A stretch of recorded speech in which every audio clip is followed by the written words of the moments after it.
What is happening, everybody, and welcome to today's episode of Why Did I Buy a Mini Truck? Today I'm just going to go over the electrical stuff that I went ahead and did over the weekend and a few days this week. The next video that we're going to be putting out is just going to pretty much be a short intro.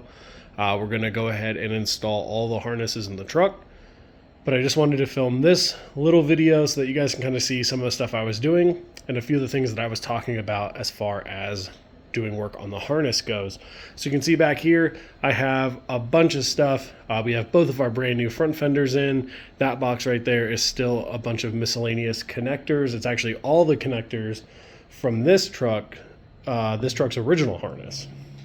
So in case we need them in the future or whatever, and then we just have a bunch of extra stuff back here for testing, and then also some accessory lighting, which we'll get into later. So I want to go over some of the stuff that I did on the harness. So I guess let's start with the big one right here, the main interior harness. So aside from going through the entire harness and just checking the condition of the wiring, we went ahead and reloomed the whole thing and got it nice and cleaned up. So this is our ECU connector. This is going to go just under the passenger seat over there. Now this harness runs along here, and you might notice, hey, there's some extra wires here. Well, that is because these are our extended wires for our fusible links. So our fusible links will plug into these and then get hooked directly to the battery. And this way too, it also provides some circuit protection here. I did go ahead and use a gauge just slightly higher than the one that's on there originally, and that is just because of the added length from being in here to now being back there. If we make our way forward a little bit, I did go ahead and keep the factory speaker connectors. They are right here. I'm not going to be running a radio in here, but both of the door speaker connectors and the connector for the radio is there. It is just not in use, but it is labeled. I did go ahead and retain these two grounds here. I was able to move this relay inside, which was awesome. This normally sits inside of the engine bay, along with our fuse panel and relay panel that sits under the hood. It usually sits right over here. So I went ahead and got it routed inside. Now right here is our main starter relay. So that will find a home somewhere inside the footwell here. And then this is another plug for our alternator and starter harness. So that's awesome. I was able to keep this one and just extend the other ones. And then if we get over here, you can see that we have a variety of Deutsch pin connectors. Now these Deutsch pin connectors are all labeled for what their corresponding plug is. These are going to be the injector harness, the headlight harnesses, and also just whatever the rest of the connectors are up here. I did delete a bunch of stuff on our intake, so I'll get to that in another video, but I want to give you guys this nice walkthrough here. This one right here is for our blower motor, so that will stay pretty much in the same location. Now if we make our way down the harness right here, these are going to be our AC controls and also our radio wiring, so all that's just bundled up here. I just have everything kind of zip tied up just so I can move the harness around a little easier. We come up this way here, we do have the factory location for the parking brake, even though we're not going to have one. We have a frame brake. And then here, this is the harness that's going to go ahead and run up to our controls. So we have our light controls, our wiper controls, and our horn. And then this section here sits on top of the cluster over there. And then inside there we do have, it looks like a relay, and we have our clutch switch and our brake switch. Go ahead and come down this way here. This portion of the harness sits in the footwell over there. Now I did retain the factory ground. I just went ahead and pulled it a little bit out of the harness. The other door speaker plug is right there. This is going to come around here. We have our interior fuse box. So this will all get put back in its OEM place. Just need to go ahead and get these kind of cleaned up a bit. And then running from the driver's side footwell, actually if I zoom in, you can see it right there just below the steering column. That is where this comes out. Now this harness here is the one that runs over to our coil packs and our O2 sensor and our brake master cylinder for our low fluid. So I did a few modifications here that I will go over right now. So this is the location that harness normally comes out. Comes out right over here, runs up and along the outer fender, and then pops in right here. Normally what you have is you have all the wires come out here. They go to your coil pack and your washer, reservoir, and all that jazz. We don't have a washer reservoir in here, or at least not yet. If I do get one, I'll just make one out of aluminum or something. But essentially what I did was I changed the location of where our low brake fluid connector will be, and also where our O2 sensor wire comes out, and then also where the little ground spade goes right here for our distributor. So if you look down in here, I have a small little gap between the tub and the firewall. Right there is where we're going to pass through our plugs for our O2 sensor and for our brake master reservoir. They're going to come through here, run up along in here. We're going to plug our brake master cylinder in here. We're going to run our O2 sensor down, over, and it'll plug in right here. So that's pretty much it for the main harness. Just some small modifications, kind of cleaning up the engine bay a little bit. It was very easy to do, to relocate the panel that normally sits right in here. I was able to just extend one ground wire, and I had more than enough length in the harness to bring it inside. Same thing with that relay. The only real things that I had to extend were the harness that goes in the engine bay, and a few wires in our starter alternator setup, just because I want to run them slightly different than you would normally. So on the table here, we have quite a few different portions of the harness. Now, 2 of these are factory, the rest are ones that we've made. So we'll just get started on the ones that we have made up. So this harness right here, this is going to be the driver side headlight harness. Now, normally this would come out in the same section right over there where the coil pack and all those other wires I was just talking about come out. However, I put a little split out on the side, right about right here on the other side, and that's where this will poke out. And I did extend them just a little bit. This will allow me to kind of tuck them and run them through that second hole in the front, so you won't really ever see anything. This is the passenger side headlight harness, and you might be wondering why some of the wires are exposed. That is because these are very long for no reason. And when we bring them over here, what I want to do is figure out exactly where we're going to be putting our turn signals and our markers, and then I will trim and sheath those so that they work. Now this harness right here is the harness that runs underneath our truck. So the port for it is right here. The blue connector right here will run to our ECU, and then the rest of this will run back this way to where the factory fuel tank would have been. There is a fuel pump connector on here, as well as the connector for our rear taillights. And speaking of which, here is the rear taillight harness. So the only Deutsch connector on here that we did was for the tag light. Mine was just 2 spades and it was really messed up, so we cut it back and went ahead and put one of those on there. We'll put a corresponding male end when we wire up our tag light. So we have our driver side and passenger side tail lights, and then this is the connector that plugs in right there. So the next harness right here, this is our engine bay harness. So this is for our starter and our alternator.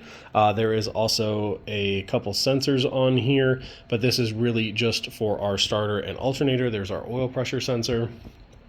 This will be fantastic. So this is what I did extend a little bit, and that is so that we can route it underneath the intake manifold, along the firewall, and then into the cab. And you won't really be able to see it. This will be tied in with our injector harness. And wouldn't you know it, here's the injector harness. So this harness right here, this has all of our Deutsch connectors on it. So you can see that we have everything here all set up with corresponding plugs.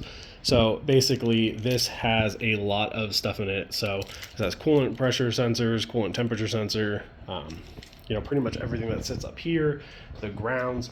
So what I did is I set the harness up to where we can actually run most of it underneath the intake manifold and just pass up these wires here for the injectors and the coolant sensor and the temp sensor. and also the connectors here for like our idle air control valve and our throttle position sensor. Jumping back into the interior, this harness right here actually connects to that big connector right here. And this is going to run up. So this goes to our gauge cluster. This has some of our switches in it, like our dimmer switch and our hazards. So this will be really easy to run. This is just 3M electrical taped. There's no reason to go crazy with this stuff since it's going to be inside the cab. This right here, speaking of the inside of the cab, is our dome light. So this is the wiring harness from the two-door, not the king cab, or the standard cab, if you will. Ours right there runs all the way to the back. We're not going to need that. For the headliner, what we're going to do is we're actually going to be blocking off our dome lights when we wrap the headliner. And we're going to be hooking this up so that it actually powers our Starlight headliner. And it will only be able to be turned on if you were to flick the dimmer switch all the way over, which is fine because you really should only be cruising around with it at night. And since this is primarily just going to be going back and forth to shows and some cruises and stuff, I'm sure we will have some late night rides where it will look very cool. Nothing fancy here. This is actually just a ground that I have made up from our other engine. Turns out it's going to work perfect to ground our engine to our firewall. And then lastly, we have our wiper motor connector right here. So our Deutsch connector, I did extend this just a hair, and that is so when we have it plugged in, we can make sure it runs around back. Now, I am thinking about making some kind of holder for all of our Deutsch connectors. They did come with a like an insert to put in them. Let me see if I can find a male one. So here's one right here.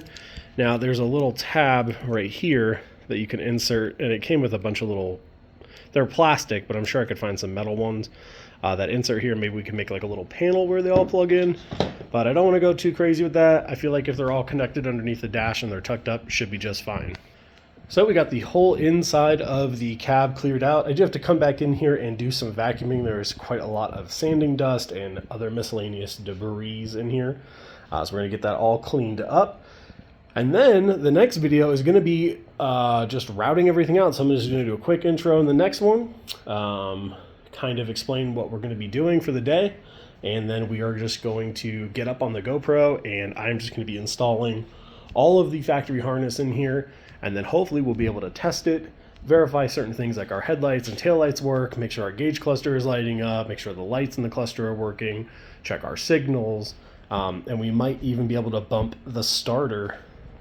Speaking of the starter, you might have noticed, hey, I don't have a main power anywhere here, and I also don't have a ground for the alternator. What's up with that?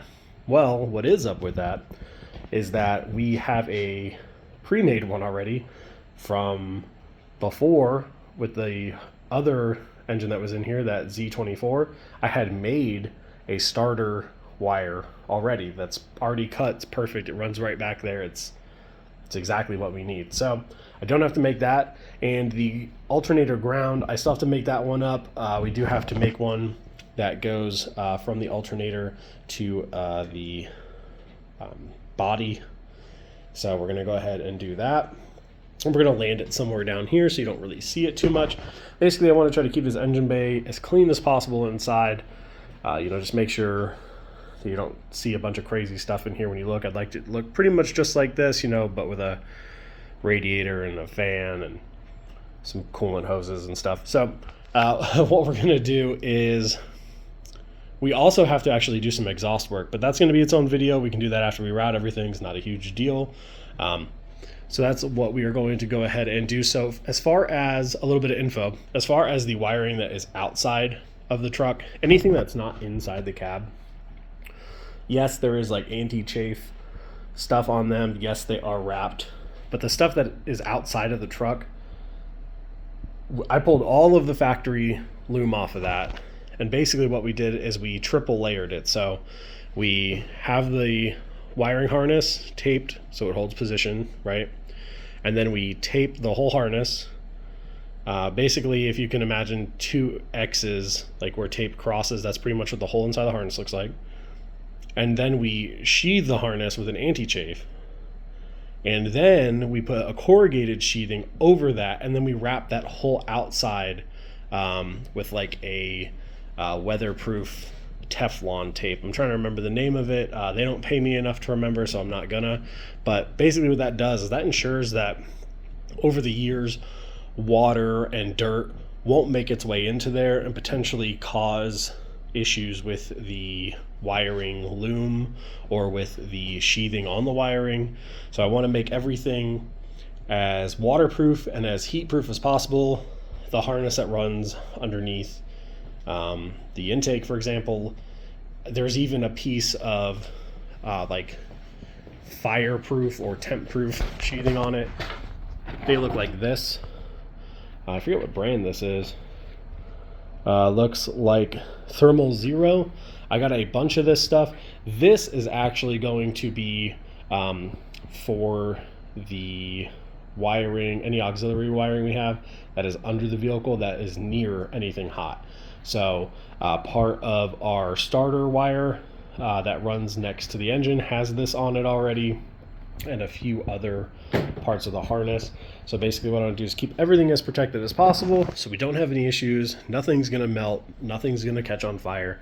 That's just one thing that I really wanted to make sure to make a point on, is that to the best of my ability, I have made this harness as bulletproof as possible.